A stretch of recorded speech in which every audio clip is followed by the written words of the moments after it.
khususnya untuk kemajuan SMA Negeri 1 Calang.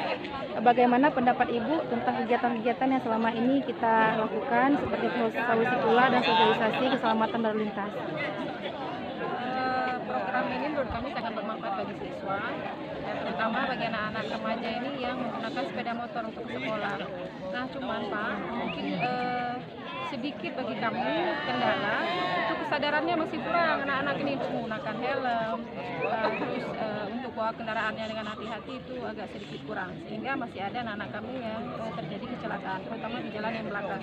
Karena ini jalan raya juga ada banyak bus-bus yang dari Labu mungkin yang cepat, sehingga anak-anak kami sering kecelakaan di situ. Mungkin kalau yang lain saya rasa sudah bagus, kerjasamanya bagus dengan kami sama ini. Saya lihat rutin juga ada sosialisasi menggunakan helm, bagaimana berkendaraan. Cuman kesadaran dari anak-anak kami ini saja yang belum sepenuhnya dilaksanakan oleh anak. Nah, harapan kami mungkin ini tetap dilaksanakan, mungkin lebih rutin lagi. Kalau dulu mungkin setahun 2 kali, ini mungkin kami minta 3 bulan sekali seperti itu. Setiap ada kejadian, kami ingin selalu diberikan pengertian kepada anak-anak ini, sehingga semua bisa selamat di jalan sampai tujuan dan mereka pun bisa melaksanakan pendidikan dengan baik. Saya rasa itu saja, Pak.